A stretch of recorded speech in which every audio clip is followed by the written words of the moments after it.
Bienvenido, bienvenido al canal de El Arconte. ¿Y qué tal? ¿Cómo va ese apocalipsis? Bueno, pues la verdad es que mucha gente se pregunta, son muchas las informaciones que se están dando en los medios de comunicación y en muchos medios de la gran hambruna que va a venir.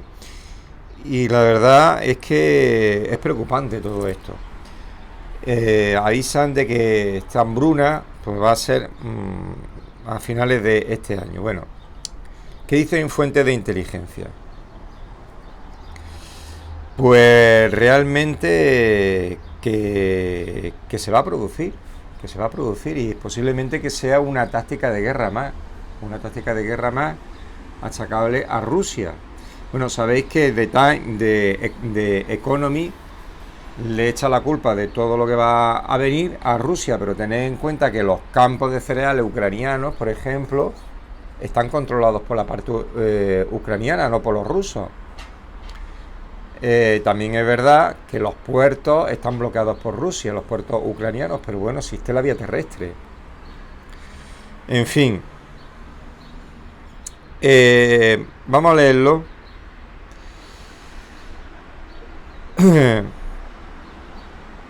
Que, por ejemplo, informes de inteligencia dicen que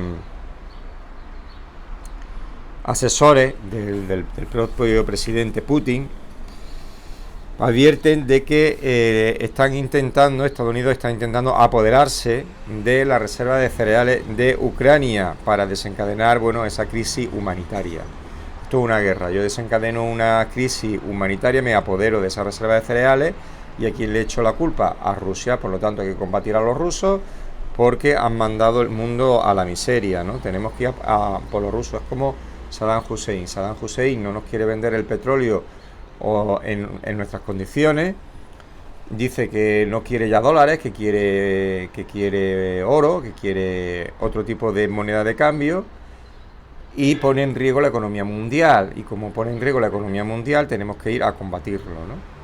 Y se invadió Irak. Bueno, pues puede ser una táctica parecida, una táctica similar.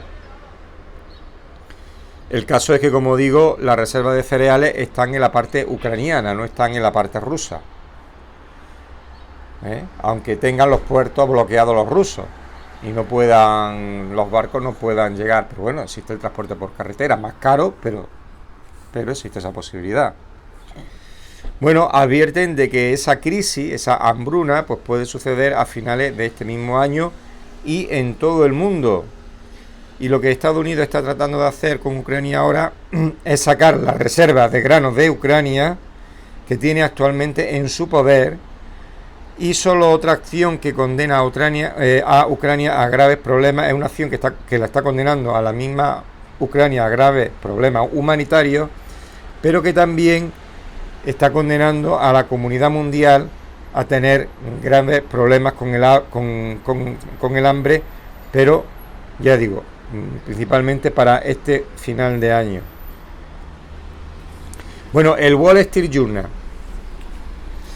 también ha informado que Estados Unidos está considerando otorgar a Bielorrusia una exención de 6 meses de las sanciones impuestas. Ya sabéis que Bielorrusia pues es aliado de los rusos, impuesta a su industria de potasa al año a cambio de abrir los ferrocarriles para comenzar a enviar grano desde Ucrania a Lituania. O sea, entre lo que hacen sonar las alarmas sobre lo que están haciendo las potencias coloniales occidentales, tened en cuenta que estos son medio rusos, entonces claro, nos ponen pues como coloniales. Está, por ejemplo, el economista y norteamericano James Rickards, quien acaba de emitir la grave advertencia: no creo que mucha gente comprenda la enormidad de la crisis alimentaria mundial que enfrentaremos en los próximos meses, o sea, de aquí a final de año. Pero el mundo podría estar al borde de una crisis humanitaria masiva. Estamos ante una crisis humanitaria de proporciones sin precedentes, probablemente la peor desde la peste negra del siglo XIV. Eso es mucho, Eso es mucho. Es una grave advertencia a la que se sumaron el vicepresidente del Consejo de Seguridad, Dmitry Medvedev, y que culpó a esa crisis alimentaria mundial a que se avecinaba al cretinismo cósmico de Occidente, o sea, culpa a la otra parte. Bueno, eso es triste, solo ellos tienen la culpa. Bueno, el caso que si hay una hambruna, si hay una crisis alimentaria mundial, ya veis que no es porque no haya mala cosecha, ni porque se haya perdido la cosecha, simplemente, o por el cambio climático, sino simplemente provocada por nosotros, por los conflictos humanos. También el vicepresidente ruso, que fue también presidente anterior a Putin, acepta que sin trigo y otro suministro de alimentos de Rusia, los países importadores pasarían por un momento muy difícil. Especialmente señaló porque sin los fertilizantes rusos solo crecerían malas hierbas jugosas. Fijaos, esto lo dice el vicepresidente de Rusia. Casi nada, ¿eh? Y que eso, por supuesto, no afectaría a Rusia. No sucederá aquí en Rusia eso. No somos idiotas. La comida para los ciudadanos de Rusia es un asunto sagrado. Quiere decir que allí están a salvo. Bueno, pues se están ignorando por completo todas las alarmas que suenan sobre la inminente crisis humanitaria de proporciones sin precedentes. O sea, nadie hace nada. Cuando llegue todo el mundo se echará las manos a la cabeza, pero actualmente ningún gobierno parece querer hacer nada. Y está a punto de estallar en nuestro mundo el caos. Sin embargo, continúa este informe, están los idiotas del Partido Socialista Demócrata que gobiernan en los Estados Unidos, que ayer aprobaron dar a Ucrania 40.000 millones para continuar el conflicto en curso. Y en respuesta a este idiotez, el legislador del Partido Republicano, el congresista norteamericano Chip Roy, bueno, pues dijo: ¿Cuándo se nos ha pedido permiso aquí en el Congreso de los Estados Unidos para declarar la guerra a Rusia o entrar en guerra con Ucrania? O sea, se está haciendo todo prácticamente sin consultar al Parlamento, ¿no? Bueno, también hay que contar que este informe hace referencia a la corrupción grandísima de Ucrania. Tened en cuenta que Ucrania está en uno de los últimos puestos en cuanto a corrupción, quiere decir, de los países más corruptos. Y hay un general que informó que en Afganistán se fracasó precisamente los norteamericanos por la corrupción, ¿eh? Dice el inspector general especial para la reconstrucción de Afganistán sobre por qué los estadounidenses perdieron la guerra en Afganistán, en la que declaró: el último punto de fracaso de nuestros esfuerzos no fue una insurgencia, fue el peso de la corrupción endémica. Los funcionarios norteamericanos a menudo empoderaron a los poderosos que se aprovechaban de la población y desviaban la asistencia norteamericana de sus destinatarios previstos para enriquecerse y empoderarse a sí mismos y a sus aliados. Dice: Ucrania ha sido por mucho tiempo uno de los países más corruptos del sistema internacional. En su informe anual publicado en el año 2022, Transparencia Internacional clasificó a Ucrania en el puesto 123 de 180 países. Fijaos, en la cola, cerca de la cola, que examinó con una puntuación de 32 sobre 100 puntos. O sea, reconocen, o sea, le van a dar 40.000 millones de euros a uno de los países más corruptos. Y están recordando que en Afganistán precisamente se fracasó por la corrupción endémica del país, de Afganistán. Quiere decir, ¿qué posibilidades hay que esos 40.000 millones, gran parte, no se desvíen a cuentas bancarias de ucranianos, de oligarcas ucranianos fuera de Ucrania? Pues la verdad es que es muy probable que eso ocurra, que mucho de ese dinero acabe pues en cuenta en el extranjero de oligarcas ucranianos. Bueno, por otra parte, también este informe dice que las exportaciones rusas se están manteniendo, o sea que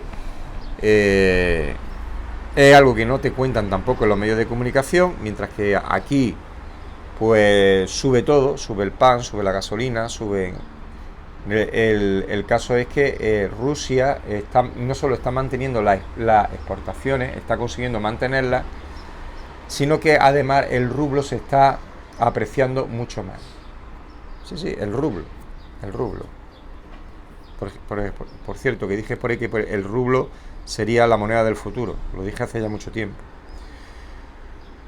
Lo que pasa que, claro, otro problema es que aunque el rublo se está apreciando, no le dejan comprar cosas. O sea, el rublo no es aceptado en todos los sistemas. Tened en cuenta que ahora mismo el mundo se ha dividido tal como estaba antiguamente con el Pacto de Varsovia.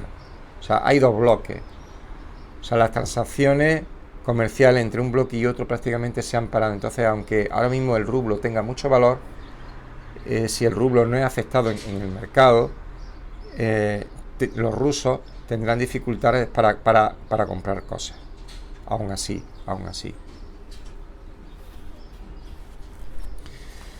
Bueno, en New York Times, Dave Brooks, acerca del Partido Demócrata, dice: las élites progresistas están plagadas de incapacidad para comprender la naturaleza y función de los problemas sociales de los Estados Unidos. La vida como algo más que una batalla entre la fuerza de la verdad y la justicia por un lado y la de la ignorancia y el fanatismo por el otro. La guerra en Ucrania se está complicando y Estados Unidos no está listo, no está preparado. Una victoria militar decisiva de Ucrania sobre Rusia, en la que Ucrania recupere todo el territorio de Rusia, ha ocupado desde 2014. No es un objetivo realista. Rusia sigue siendo demasiado fuerte y Putin ha invertido demasiado prestigio personal en la invasión para venirse abajo. Señor Biden debería dejar en claro al presidente Volodymyr Zelensky y a su gente que hay un límite en cuanto a que tan lejos Estados Unidos y la OTAN se enfrentarán a Rusia, y límites en la arma, el dinero y el apoyo político que pueden reunir. Porque claro,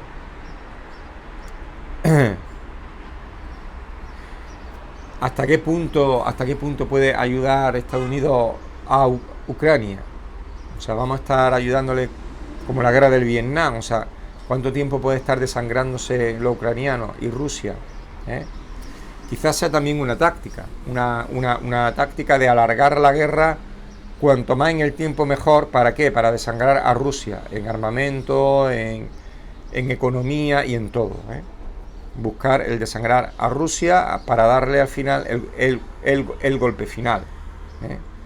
Es decir, estoy desangrando a Rusia 3, 4, 5 años en una guerra sin fin, y al quinto año pues le declaro la guerra en una Rusia ya muy debilitada. Pero claro, por muy debilitada que esté Rusia, pues siempre tendrá el armamento nuclear, lo cual no es del todo realista, ¿no? ¿Verdad? No es del todo realista. Bueno, por otra parte, el ministro de Defensa ruso ha anunciado que grupos de las Fuerzas Armadas rusas, junto con las milicias populares de Lugansk y las repúblicas populares de Donetsk, pues continúan expandiendo su control sobre los territorios de Donbass. Mientras Ucrania sufre la derrota en el terreno, el régimen de Kiev busca lograr al menos éxitos de corta duración, presentándolos como importantes.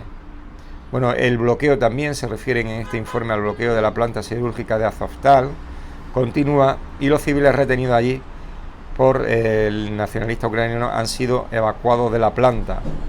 177 personas fueron rescatadas, entre ellos 83 mujeres y 47 niños. Todos han recibido asistencia médica y psicológica cualificada. Hasta ahora 1.900 personas han depuesto las armas.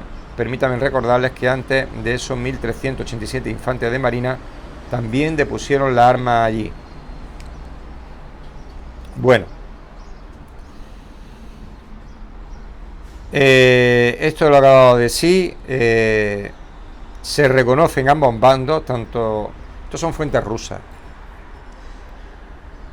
Lo importante es que tanto los rusos como los norteamericanos están reconociendo de que se está provocando, con la guerra de Ucrania se puede estar provocando un gran colapso alimentario mundial. Eso es lo que nos queda. Y que eso es evitable, pero quizás no se quiera evitar. La táctica está bien clara. Los rusos tienen la culpa. Saddam Hussein nos puede dejar sin petróleo, Rusia nos puede dejar sin comida. Hay que combatir a los rusos. Rusia no debería de caer en esa trampa e intentar, pero claro, tampoco depende de ellos. Un tanto sí, que sería desbloquear los puertos, pero al desbloquear los puertos pues también tiene el riesgo de que por ahí entren armas. Pero yo pienso que aún así el riesgo merecería la pena. ¿Por qué le van a echar la culpa? Le van a echar la culpa. De todas maneras, quiero decir, lo que es la cosecha ucraniana, digamos, de alimentos, pues está en la parte ucraniana, dominada por los ucranianos. Existe el transporte terrestre, no solo el marítimo. Será más caro, subirán los precios, pero es factible, es una solución factible. Bueno, y fijaos, la hambruna que viene a finales de este año, la comparan con la hambruna del siglo XIV, con la de la peste negra, con la hambruna que hubo en el siglo XIV. En el siglo XIV ocurrieron muchísimas cosas. No solo hubo hambruna. Recordad por qué se produjo la hambruna del siglo XIV. Se produjo porque hubo un enfriamiento de la tierra. El clima nunca ha sido estable. Nunca. Y sobre aquella época hubo un enfriamiento de la tierra y por lo tanto hubo mucha nieve, hubo mucho frío,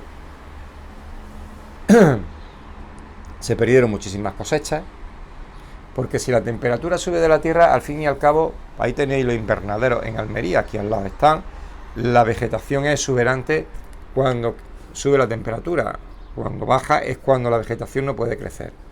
Entonces, en el siglo XIV lo que ocurrió fue un enfriamiento. Hubo malas cosechas, hubo hambruna, la gente se debilitó en su sistema inmunológico, vino la peste negra y se cargó al 50% de la población europea. Murieron la mitad, o sea, hubo una debacle demográfica. Y estos tiempos lo comparan con los tiempos de la peste negra. Tremendo, ¿verdad? Tremendo. No creo que llegue a tanto, pero sí será desde luego bastante duro para muchísima gente. Hombre, en el primer mundo todavía, en fin, la gente tiene más recursos, pero vosotros, por ejemplo, estáis viendo lo que está ocurriendo en Sri Lanka, la antigua Ceilán. Pues no lo echan los medios de comunicación, no lo están echando, no están informando de ello, pero allí hace un par de días dijeron que les quedaba gasolina en el territorio para un día solo. Para un día, que les quedaba combustible para un día. Quiere decir que ahora mismo ya están sin combustible. El caos absoluto. Bueno, hay imágenes que yo no las puedo poner a través de YouTube, pero que están persiguiendo a los miembros del gobierno de Ceilán. Y muchos la gente lo está ejecutando. O sea, algo tremendo, lo que está ocurriendo en Ceilán. Un caos por falta de combustible como no lo podéis ni imaginar. Un país con más de 20 millones de habitantes. No están informando en Ceilán, pero hay una revolución auténtica que no se sabe lo que va a pasar en ese país. Y lo peor es que no tienen recursos.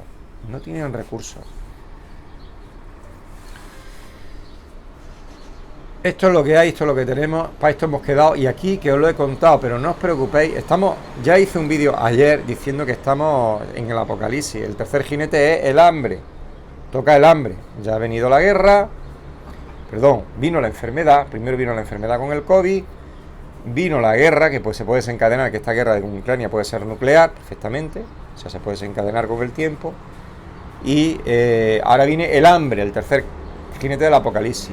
Nos queda la muerte, que ya es... ¿Cuánta gente morirá? Pues ya veremos. Pero, por ejemplo, hay informaciones de inteligencia que para el año 2050 en España seremos 20 millones de personas. 20 millones de personas. La mitad de la población. De todas maneras, no os preocupéis, que nada de esto va a afecte, porque recordad que al final la verdad nos hace libre. Gracias y hasta la próxima.